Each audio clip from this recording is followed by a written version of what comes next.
Right. ఇక భారత ఉపరాష్ట్రపతిగా CP Radhakrishnan గారు ప్రమాణ స్వీకారం చేశారు.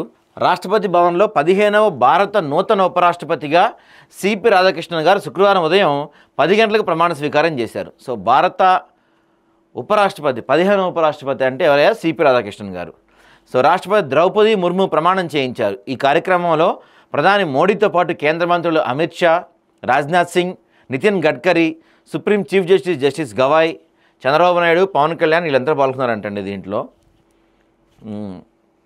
ఉపరాష్ట్రపతికి ఎన్నిక జరిగిన ఈ పోలింగ్లో ఆయన గెలిచారు. ఇక్కడ ఇద్దరు పార్టిసిపేట్ చేశారు. మన తెలంగాణకి చెందిన రాధాకృష్ణ ఆయన పేరేంటి,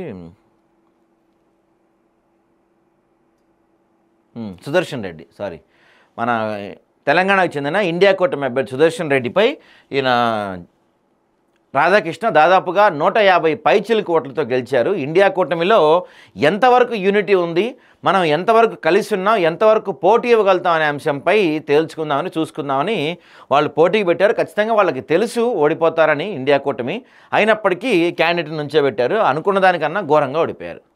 40-50 ఓట్ల తేడాతో ఓడిపోతారు అనుకున్నారు, కానీ 152 ఓట్ల తేడాతో ఓడిపోయారు. ఇదే ఇండియా కూటమిలో ఎవరు క్రాస్ ఓటింగ్కి పాల్పడారని అర్థం కాని విషయం. తెలంగాణకి చెందిన ఒక 2-3 కూడా క్రాస్ ఓటింగ్ చేశారంట కదా కాంగ్రెస్ వాళ్ళు, టాక్ నడుస్తుంది బయట మరి. సో ఈయన ఆర్ఎస్ఎస్, జనసంఘ్ లాంటి సంస్థలతో 16 ఏళ్ల వయసుకి రాధాకృష్ణన్ రాజకీయ జీవితం ప్రారంభమైంది. 1996లో తమిళనాడు బీజేపీ కార్యదర్శిగా, 2003 నుంచి 2006 మధ్య అధ్యక్షుడిగా పనిచేశారు. ఆ సమయంలో ఆయన రాష్ట్రంలో 93 రోజుల పాటు 19,000 కిలోమీటర్ల రథయాత్ర నిర్వహించారు. 2024 జూలై 31న ఆయన మహారాష్ట్ర గవర్నర్గా బాధ్యతలు చేపట్టారు. అంతకుముందు జార్ఖండ్ గవర్నర్గా 1.5 పాటు పనిచేశారు. తెలంగాణ ఇన్ఛార్జ్ గవర్నర్గా, పుదుచ్చేరి లెఫ్టినెంట్ గవర్నర్గా 1998, 99లో ఆయన కోయంబత్తూరు నుంచి 2 సార్లు ఎంపీగా చేశారు. అభిమానులు ఆయనను తమిళనాడు మోదీగా పిలుస్తుంటారంటండి. అది ఇప్పుడు నాకు ఒక విషయం అర్థం కాదు. అంటే ఎవరికి సంఖ్య ఎక్కువ ఉంటే వాళ్ళకి నామినేటెడ్ పోస్టులు అనుకోండి, ఇవి పెద్ద విషయం కాదు. కాకపోతే ఈ ఉపరాష్ట్రపతికి, రాష్ట్రపతికి ఎవరుండాలి, వాళ్ళ క్వాలిఫికేషను, వాళ్ళ అర్హతలు ఇట్లాంటివి ఏంటో మరి ఎవరికి తెలియదు. ప్రభుత్వం ఒకళ్ళని అనుకుంటుంది, అంటే ప్రభుత్వం అంటే ఎవరికి బలం ఎక్కువ ఉంటే వాళ్ళు ఒకళ్ళని అనుకుంటారు, వాళ్ళ పేరు చెప్తారు, ఫిక్స్ అందరూ గొర్రెల్లా వాళ్ళకి ఓటేయటమే తప్ప వాళ్ళ అర్హత ఏంటి, ఆ రాష్ట్రపతి పదవికి కానీ, ఉపరాష్ట్రపతి పదవికి కానీ, గవర్నర్ పదవికి కానీ వాళ్ళు ఎంతవరకు ఆ పదవికి వాళ్ళు ఒక వన్నె తెచ్చేలా ఉంటారు, కేవలం రబ్బర్ స్టాంపులా మిగిలిపోకుండా ఆ పదవికి ఎంత పేరు తెచ్చేలా ఉంటారు అనేవే కీలక అంశాలు. మరి ఎవరు అడగట్లేదు వాటి గురించి.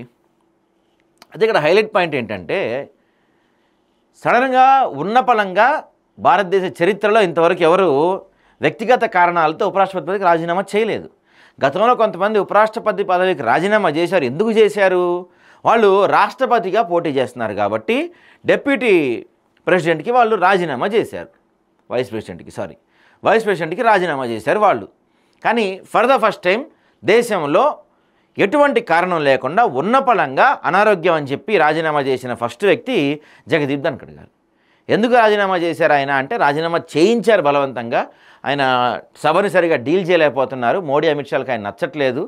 కొన్ని అంశాలపై విపక్షాలకి ఆయన ఫ్రీ హ్యాండ్ ఇస్తున్నారు, ఈ ప్రతిపక్షాలకి అని చెప్పి ఆయన్ని తప్పించారనే మాట బలంగా వినపడింది. ఆ తర్వాత పాపం ఆయన ఎక్కడ కనపడలేదు. మళ్ళీ నిన్నే కనిపించాడు ప్రమాణ స్వీకారంలో. మళ్ళీ రాకపోతే బాగోదని వీళ్ళు పిలిపించినట్టున్నారు. వచ్చుంటాడు పాపం పెద్ద ఆయన. ప్రోటోకాల్ ప్రకారం రావాలంటండి ఆయన. ప్రోటోకాల్ ప్రకారం ఉపరాష్ట్రపతి ప్రమాణ స్వీకారోత్సవ కార్యక్రమానికి హాజరయ్యారు. ఉపరాష్ట్రపతి పదవికి జగదీప్ ధన్కడ్ అనూహ్యంగా రాజీనామా చేశారు. జూలై 21న రాజీనామా లేఖను రాష్ట్రపతికి పంపారు.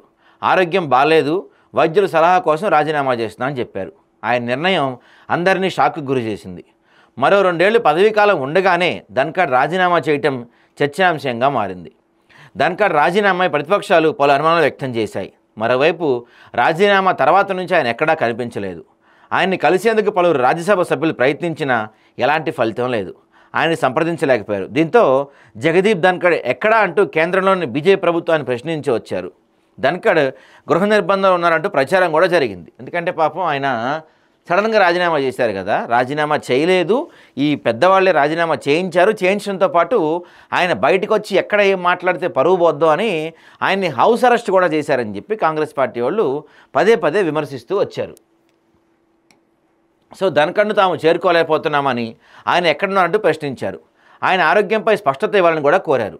రాజీనామా చేసినప్పటి నుంచి ధన్ఖడ్ గురించి ఎలాంటి సమాచారం లేదని ఆందోళన వ్యక్తం చేశారు. ఆయన భద్రతపై స్పష్టత ఇవ్వాలని కూడా కోరారు. ధన్ఖడ్కి ఏం జరిగింది, ఆయన క్షేమంగా ఉన్నారా, ఆరోగ్యంగానే ఉన్నారని ప్రశ్నించారు. ఆయన్ని కలిసేందుకు పలువురు రాజ్యసభ ఎంపీలు కూడా ట్రై చేశారంట. ఆయన ఆరోగ్యం ఎలా ఉంది అని ఎటువంటి ప్రశ్నలకు సమాధానం చెప్పలేదు బీజేపీ. ఈ క్రమంలో ఆయన రాష్ట్రపతి భవన్లో జరిగిన అధికారిక కార్యక్రమానికి హాజరై తనపై వస్తున్న వార్తలకు చెక్ పెట్టారు. ప్రమాణ స్వీకారంలో మరో మాజీ ఉపరాష్ట్రపతి వెంకయ్యనాయుడు పక్కనే కూర్చొని సంభాషిస్తూ కనిపించారు. ఎంతో ఉల్లాసంగా ఉన్నారు. జూలై 21న పార్లమెంట్ వర్షాకాల సమావేశాలు తొలి రోజే ధన్ఖడ్ రాజీనామా చేసిన సంగతి తెలిసిందే. ఆ రోజు ఉదయం అంతా రాజ్యసభ కార్యక్రమాలు సజావుగా నిర్వహించిన ఆయన రాత్రికల్లా అనూహ్య నిర్ణయం తీసుకున్నారు. సో జస్టిస్ యశ్వంత్ వర్మ అభిశంసన వ్యవహారంలో కేంద్రంతో విభేదాలు రావటం వల్ల ఆయన వైదొలిగినట్లు విపక్షాలు ఆరోపించిన సంగతి తెలిసిందే. ఈ నేపథ్యంలో పదవిని వీడిన తర్వాత తొలిసారి ఆయన బయటకు వచ్చారు. ఈయన ఢిల్లీలో ఒక జడ్జి ఇంట్లో డబ్బులు దొరికినాయి కదా, కట్టలు. సో ఆయనపై అభిశంసన చేయాలి అని చెప్పి ఒక తీర్మానం చేయాలని చెప్పి పట్టుబట్టాయన్నమాట ఈ ప్రతిపక్షాలు. సో బీజేపీ దానికి పెద్దగా ఇంట్రెస్ట్ చూపలేదు. అయితే ఈయన దానికి పర్మిషన్ ఇచ్చాడు. సో అక్కడ స్టార్ట్ అయింది, ఎందుకు పర్మిషన్ ఇచ్చావు మీరు అని చెప్పి అక్కడ గొడవ స్టార్ట్ అయినట్టుగా చెప్తున్నారు మరి. సో ఏది ఏమైతే ఆయన్ని పక్కన పెట్టేశారు, పూర్తిగా ఉన్న పళంగా పక్కన పెట్టేశారు ఆయన్ని. ఆయన కూడా దెబ్బ చూపించాడు రుచి, ఎందుకంటే పార్లమెంట్ సమావేశాలు మొదటి రోజే ఆయన రిజైన్ చేసి పడేశాడు. సో ఆ తర్వాత ఈ ప్రోటోకాల్ తప్పదు కాబట్టి రావాలి కాబట్టి వచ్చింటున్నారు తప్ప ఆయన ఏమంత మనస్ఫూర్తిగా వచ్చినట్టయితే కనపడతలేదు. చెప్పే కదా ఇందాక, రాష్ట్రపతి కావచ్చు, ఉపరాష్ట్రపతి కావచ్చు, గవర్నర్ కావచ్చు, కేంద్రంలో ఎవరు అధికారంలో ఉంటే వాళ్ళ చేతిలో ఉంటారు. వాళ్ళు నియమించాలనుకుంటే నియమించవచ్చు, వాళ్ళు తీసేయాలనుకుంటే తీసేయచ్చు. ఇంకా దేవుడి దయ వల్ల ఇంకా ఇప్పటివరకు భారతదేశ చరిత్రలో రాష్ట్రపతి రాజీనామా చేసిన అంశం రాలేదయ్యా. ఫర్ ద ఫస్ట్ టైం ఉపరాష్ట్రపతి రాజీనామా చేశాడు. మరి ఆ రాష్ట్రపతి కూడా రాజీనామా చేసే రోజు మనం చూస్తామేమో.